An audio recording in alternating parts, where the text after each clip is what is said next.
오늘도 클릭해주셔서 감사합니다. 구독과 좋아요 부탁드립니다.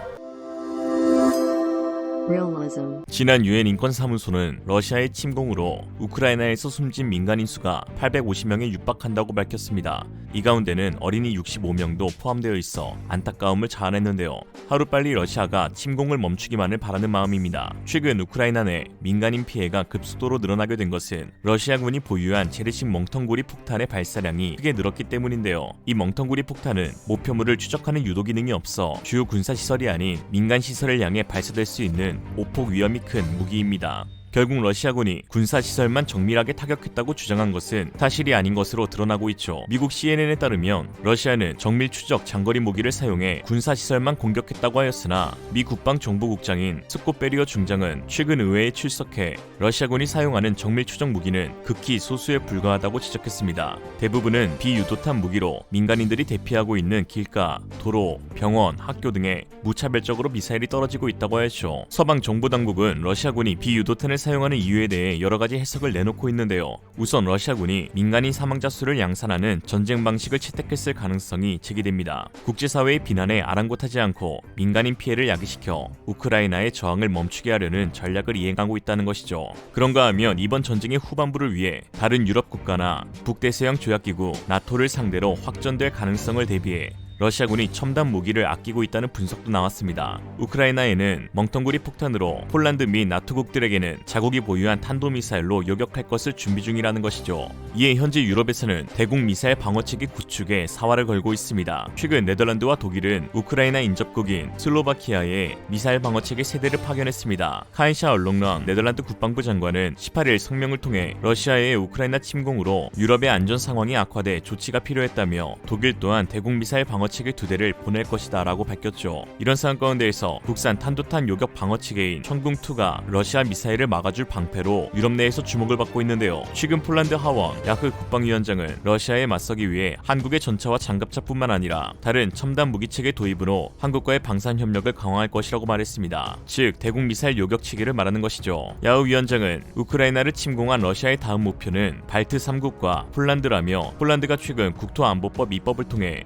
국방 예산을 확대하여 첨단 무기 도입을 추진, 국방력 강화에 돌입했다고 밝혔는데요. 그러면서 기갑전력뿐만 아니라 대공 미사일 요격 체계 등 첨단 무기의 도입을 추진하고 있다고 하였습니다. 강은호 방위사업청장은 최근 마리우시 부하슈차크 폴란드 국방장관과 만난 자리에서도 방산 분야 협력을 전차에만 국한하지 않고 다방면으로 확대하는 방안까지 구체적으로 논의한 것으로 전해졌습니다. 폴란드에게서 현재 가장 필요한 무기는 바로 러시아의 미사일을 요격할 수 있는 대공 미사일 요격 체계인데요. 이미 폴란드는 긴급히 영국에 요청해 스카이세이버 중거리 지대공 미사일과 군병력 100명을 파견해달라고 했습니다. 그러나 이는 임시 배치로 궁극적으로는 재래식 로켓에서 탄도미사일까지 요격할 수 있는 자체적인 방어체계 구축을 갖추려고 하고 있죠. 이번 러시아 침공에서 알 수 있듯 민간의 가장 큰 피해를 야기하는 것은 바로 무인무기였습니다. 앞으로의 현대전과 미래전은 더욱 무인화가 빠르게 진행될 것으로 보이는데요. 그 무인무기의 핵심은 바로 미사일입니다. 미사일은 높은 명중률과 긴 사거리 그리고 가공할 만한 파괴력을 갖춘 대응이 어려운 무기체계입니다. 미사일 개발과 맞물려 미사일 방어체계 역시 큰 발전을 이뤄냈는데요. 미사일 방어는 군의 대공 방어체계의 한 부분으로 전통적인 대공 방어체계는 항공기, 순항미사일과 같이 암속이나 초음속 수준으로 날아오는 위협을 막는데 효과적인 모습을 보여왔습니다. 그러나 음속의 5배, 마하 5 이상의 극초음을 넘나들면서 높은 고도에서 내리꽂히는 탄도미사일을 막는 데에는 분명한 한계가 있었죠. 이에 한국도 탄도미사일을 요격할 수 있는 천궁2를 개발하게 된 것입니다. 한국의 천궁1 그리고 천궁2의 근본적인 차이를 꼽으라면 천궁2는 일반 대공 요격뿐만 아니라 탄도미사일을 요격하는 데 특화되어 있다는 것인데요. 탄도탄은 대기권 밖으로 비행 후 대기권 내로 극초음속으로 진입하는데 이러한 미사일을 요격하려면 일단 요격체 미사일 자체의 빠른 속도가 필수적입니다. 천궁2는 마하 5 이상의 속도, 요격 고도 15km, 사거리는 40km의 미사일을 탑재하고 있어 뛰어난 탄도탄 요격 능력을 갖추고 있습니다. 최근 러시아는 우크라이나군 군사시설에 극초음속 미사일 킨자를 발사했다고 밝혔는데요. 킨잘 역시 탄도미사일의 일종인 전술탄도미사일을 기반으로 하여 개발된 미사일이기 때문에 넓은 의미에서는 공중발사 탄도미사일로도 볼 수 있습니다.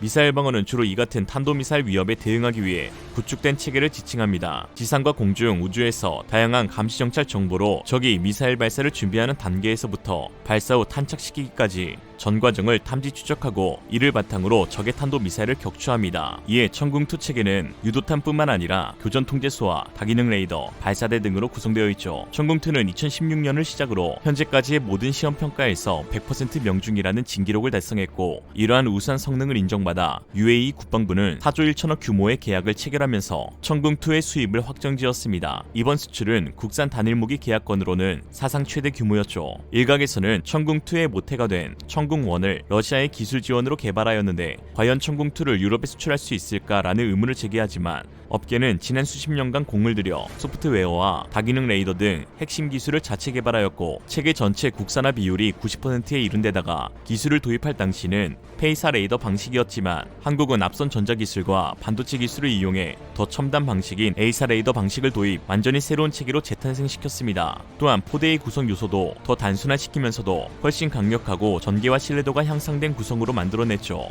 원천 기술은 러시아가 제공했지만 오히려 지금은 이런 우리의 천궁 기술을 러시아가 역수입해서 S350을 만들었습니다. 이러한 성능적 우위는 UAE와의 계약에서도 빛을 발했는데요. 한화가 개발한 A사 레이더의 높은 성능에 만족감을 표시한 UAE는 미국의 패트리어트 3, 프랑스 이탈리아의 아스터 30, 이스라엘 인도의 바락 8 등 쟁쟁한 후보 가운데에서 천궁2를 최종 낙점하였습니다. 한국은 탄도미사일 요격 체계에서 미국, 러시아와 함께 어깨를 나란히 했다는 평가를 받았죠. 한편 최근 조 바이든 미국 대통령은 인도가 러시아로부터 S-400 미사일 방어 시스템을 구입한 것에 대해 CAA TSA법에 따라 사업 포기 요청을 받을 것이라고 발표하면서 추후 인도군의 군 현대화 프로젝트에 한국산 무기 체계가 대거 수출될 가능성이 높아지고 있습니다. CAA TSA는 미국의 적대국 대항법으로 이란, 북한, 러시아와 중요한 거래를 하는 모든 국가에 똑같이 제재를 가한다는 강력한 법안입니다. 미국은 이미 러시아로부터 S-400 미사일 방어 시스템을 구매한 터키에 제재를 가하기도 했죠. 도널드 루 중남미 국무부 부차관보에 따르면 현재 러시아 은행들에 가해지고 있는 전면적인 제재로 인해 어느 나라도 러시아로부터 주요 무기 시스템을 구입하기는 매우 어려울 것이라고 하였습니다. 이에 지난 며칠간 인도가 러시아산 미그 29 전투기, 헬리콥터, S-400 대공 미사일의 주문을 취소한 것으로 밝혀졌죠. 스톡홀름 국제평화연구소에 따르면 2016년에서 20년 인도 방위 수입에서 러시아 수출 비중은 50% 가까이 차지하고 있었습니다. 인도군 사령관 출신인 후다 중장은 인도는 러시아의 무기에 너무 의존해왔다며 이제는 국방 분야에서 자립을 향해 나아가면서 군사력 업그레이드와 현대화를 위해 다양한 국가와의 협력이 필요한 시기라고 말하기도 했죠. 이에 한국과의 방산 협력에도 귀추가 주목되고 있는데요. 특히 하나 디펜스의 자주대공포 BO에 LIG 넥스1의 지대공 미사일 신공이 장착된 BO 복합이 그동안 러시아의 회방으로 인도 수출이 잠정 중단되어 왔었기에 다시 본격적인 협상이 이루어질 것으로 보입니다. 이 밖에 인도는 전부대, 보병 기계화에 군 예산을 투입하기로 밝힘에 따라 한국이 주력으로 생산 개발하고 있는 K9, 레드백, 천궁2, K2, 천무 다연장 로켓 등 많은 분야에서의 방산 수출이 기대되고 있죠.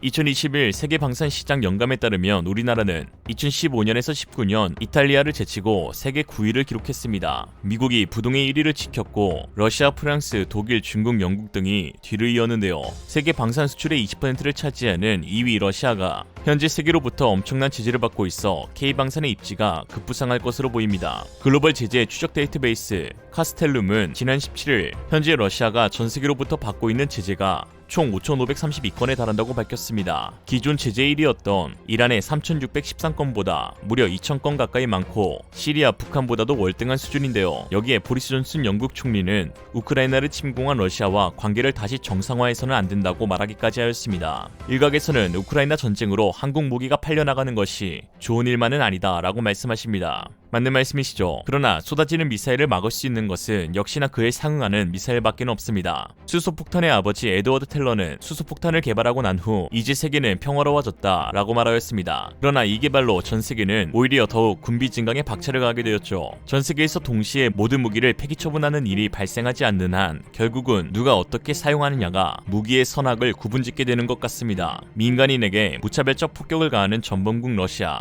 그리고 침략 야욕을 끊지 못하고 주변 국가 소수민족의 인권을 탄압하는 중국, 이들을 저지하는 역할로 한국산 무기가 판매된다면 이는 세계의 평화에 일조하는 것은 분명한 듯합니다. 이 와중에 러시아의 무기 판매를 하다 딱 걸린 중국을 보면 더더욱 그러한 생각이 들죠. 오늘의 한 줄평, 이쯤 되면 중국을 막는 것이 한국의 역사적 사명이다. 이상으로 리얼리즘이었습니다. 여러분의 생각은 어떠신가요? 현명하고 지혜로운 여러분의 의견을 지금 댓글에 남겨주세요. 감사합니다.